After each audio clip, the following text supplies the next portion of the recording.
जिस तरह America, Russia, France, Turkey वगैरह ये सभी देश ऐलान करते हैं कि आज हमने सीरिया में यहाँ पर जाकर एयर स्ट्राइक्स की,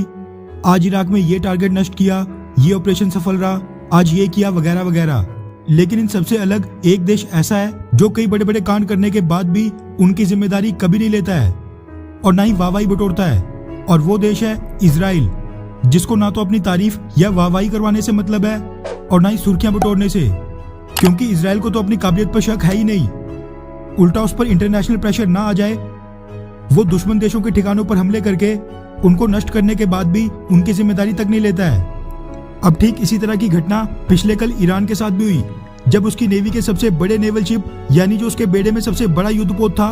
उसमें अचानक से आग लग गई, और पूरी तरह आग से खाक होने के बाद अब तो वो युद्धपोत पूरी तरह डूब भी चुका है। अब इस घटना को हुए 24 घंटे भी नहीं हुए थे और ना ही अचानक से लगी इस आग का कारण सामने आया था, लेकिन उससे पहले ही ईरान को एक और बड़ा झटका लग गया है, जिसके बाद ईरान अब पूरी तरह अलर्ट मोड पर आ गया है।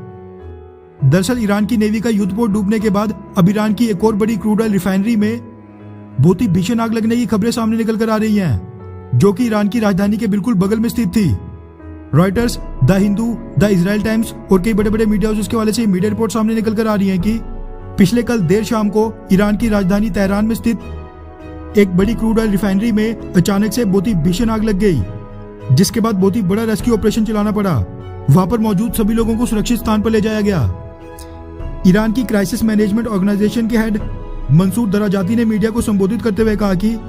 ऐसा लग रहा है कि यह भीषण आग लिक्विड गैस पाइपलाइन में लीकेज की वजह से लगी है। अब इस पर एक पूरी इन्वेस्टिगेशन चलेगी, जिसके बाद ही आग लगने का असली कारण पता चल पाएगा।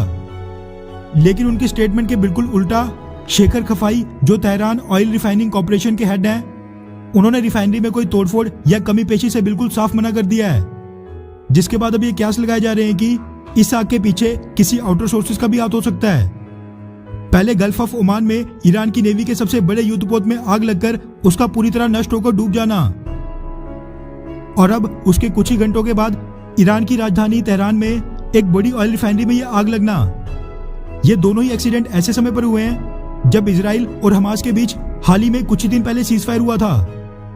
और इजराइल ईरान के ऊपर यह आरोप भी लगा चुका है कि जो उस पर आर्म्ड ड्रोन का हमला हुआ था वो ड्रोन ईरान ने या तो सीरिया या फिर इराक से लॉन्च किया था। इस चीज की घोषणा करते हुए इजराइल के पीएम बेंजामिन नेतन्याहू ने यह साफ कर दिया था कि ईरान को इजराइल पर आर्म्ड ड्रोन से हमला करने की गलती का खामियाजा तो भुगतना ही पड़ेगा। इसलिए अब कई बड़े बड़े एक्सपर्ट्स और थिंक टैंक्स इस बात की आशंका जता रहे हैं कि ये जो बैक टू बैक जो ईरान में दो बड़े एक्सीडेंट्स हुए हैं, ये असल में एक्सीडेंट्स नहीं है, बल्कि इजराइल की खुफिया एजेंसी मोसाद का कमाल है। वैसे आपको बता दूं कि इजराइल तो इसकी जिम्मेवारी कभी नहीं लेगा, क्योंकि वो उन्हीं एक्शंस की जिम्मेवारी लेता है जो यूनाइटेड नेशंस यानी संयुक्त राष्ट्र और अंतर्राष्ट्रीय कानूनों के दायरे में हो, और अपने बाकी एक्शंस के बारे में वो कभी भी खुलासा नहीं करता है। वहीं जब ये वीडियो रिकॉर्ड हो रही थी तब तक तो ईरान ने इजराइल पर इन घटनाओं का आरोप नहीं लगाया था और कहा था कि वहां पर इन्वेस्टिगेशन अभी चल रही है, जिसके नतीजे आने के बाद ही वो कुछ कहेंगे।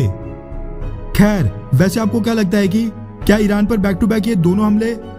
इजराइल ने करवाए हैं, हाँ या फिर नहीं? नीचे कमेंट करके अपनी राय जरूर बताएं। अच्छा सुनो, चैनल को सब्सक्राइब करो, उसके बाद घंटी बजा देना ताकि अगली वीडियो आपसे मिस ना हो पाए। Thank you.